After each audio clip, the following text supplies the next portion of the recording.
Hello మిథును, మాట్లాడడానికి రెడీయేనా? నీ పోసుగల అట్టా దగ్గతావేంది? ఢిల్లీలో చలి ఎక్కువగా ఉందా ఏందే?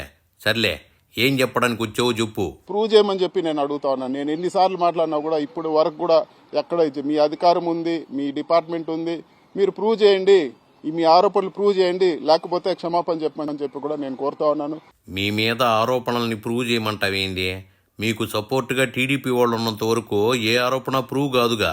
కేవలం కక్షపూరిత పాలిటిక్స్ కి ప్రాధాన్యం ఇచ్చి ఈ రోజు మీరు ఇచ్చిన హామీలన్నీ కూడా గాలికి వదిలేశారని చెప్పి కూడా నేను తెలియజేస్తా ఉన్నాను. బాబుకు మీ మీద ఎందుకు కక్ష ఉంటది? జగన్ కంటే మీ మీదే కక్ష ఎక్కువ ఉంటదంటావా? అంటే చంద్రబాబు గారు మా సొంత జిల్లా, ఆయనకు ఎక్కువ ప్రేమ. ఆయన రోజు ఒకసారి మా పేరు తలుచుకోగా ఆయనకు నిద్ర వచ్చేటట్లేదు. రోజు ఆయన ఇంట్లో వాళ్ళని తలుచుకుంటాడో లేదు, కానీ పెద్దిరెడ్డి అని ఆయన టీవీ చూస్తే తలుచుకోలేకుండా ఉన్నాడు. కాబట్టి న్యాచురల్గా మా జిల్లా ఆయనకు కాలేజ్ నుంచి ఆయనకు మన నాన్నగారికి ఆయనకి ఉండే పొలిటికల్ ఇష్యూస్తో ఖచ్చితంగా ఆయనకు మా పైన ప్రత్యేక దృష్టి ఉంటుందని చెప్పి కూడా ప్రత్యేక ఆలోచన కూడా ఉంటుంది. వరే బాబుకు అప్పట్లోనే కక్ష ఉంటే ఆయన గతంలో ముఖ్యమంత్రి అయినప్పుడే మీ బెండు తీసేవాడు కదా మిథున్ రెడ్డి. ఇలా బురద కొడతారు, మళ్ళీ మేము గడుక్కోవాలి. రోజు వాళ్ళకి ఇదే పని, బురద కొట్టి ఏదో ఒక క్యారెక్టర్ క్రియేట్ చేస్తారు, ఏదో ఒకటి చెప్తారు. ఈ రోజు మీకు వివరంగా నేను చెప్తానని ఇది జరిగిందంతా కూడా మీకు చెప్పినాను, మళ్ళీ మేము క్లియర్ చేసుకోవాలి. ఏదో ఒకటి కొడతారు, మీడియాలో వాళ్ళకి సంబంధించిన మీడియాలో రాయడము, ఇది చేయడం. ఎవరైనా అధికార పక్షం పైన బురద జల్లుతారు గానే ప్రతిపక్షం పైన ఎందుకు జల్లుతారో? ఇవన్నీ కూడా వీళ్ళు మారుతారు, వాళ్ళు మారుతారు, అన్నీ కూడా పుకార్లు. ఖచ్చితంగా ఎవరు మారేవాళ్ళు లేరు. అందరూ కూడా ఇప్పుడు ఉండే వాళ్ళందరూ కూడా కరుడు కట్టిన వైసీపీ అభిమానులు, జగన్ అభిమానులు. ఖచ్చితంగా పార్టీకి నిలబడతాం, పనిచేస్తాం. షర్మిల, విజయమ్మ కంటే కరుడు గట్టిగిన వైకాపా అభిమానులు ఉంటారా మీదునో?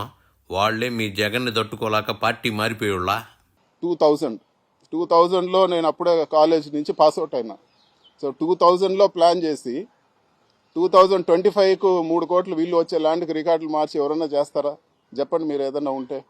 అంత మరీ అన్యాయంగా, అంత వాల్యూ లేని ల్యాండ్ తీసుకొచ్చి దాన్ని ఏదో చేశారని చెప్పి ఈరోజు మభ్యపెట్టే ప్రయత్నం చేస్తూ ఉన్నారు. అది వాల్యూ లేని ల్యాండ్ అంటావేంది?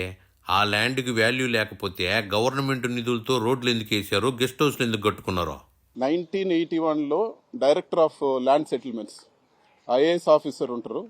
ఏదైనా ల్యాండ్ డిస్ప్యూట్ ఉంటే సెటిల్ చేస్తారు. ఆయన క్లియర్గా ఆర్డర్ ఇవ్వడం జరిగింది, మీకు షేర్ కూడా చేస్తాను. 1981లోనే అది ప్రైవేట్ ల్యాండ్, అది ఫారెస్ట్ ల్యాండ్ కాదని చెప్పి కూడా వాళ్ళకు డిక్లేర్ చేసి గవర్నమెంట్ నుంచి ఆర్డర్ ఇవ్వడం జరిగింది. వాళ్ళ దగ్గర నుంచి మేము కొనుక్కోవడం జరిగింది. ఆ ఐఏఎస్తో మీరే ఆ పని చేయించారని టీడీపీ వాళ్ళు అంటున్నారుగా. ఇంకా కూడా 2 విషయాలైతే నేను ఖచ్చితంగా 2 విషయాలు చెప్పదలుచుకున్నాను.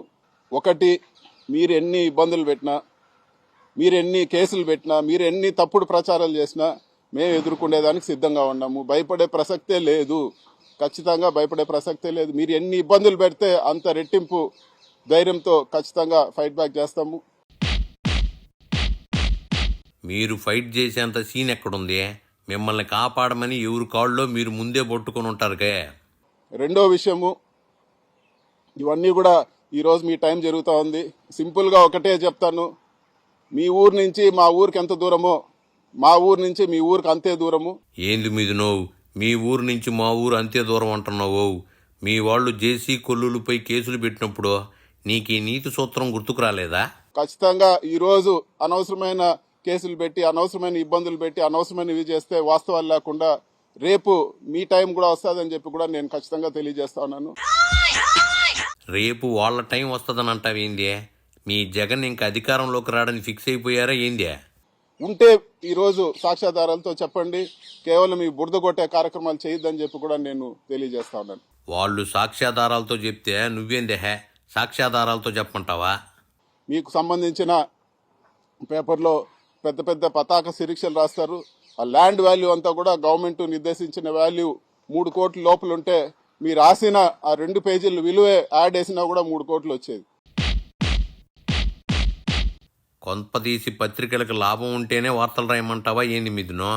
నీలా బిజినెస్ మైండ్ సెట్ ఎవరికి ఉండదుగా. ఖచ్చితంగా అన్నిటికీ ఇప్పటి వరకు సరే ఏదో గవర్నమెంట్ మారిందని ఆలోచన పరిస్థితి ఉంది.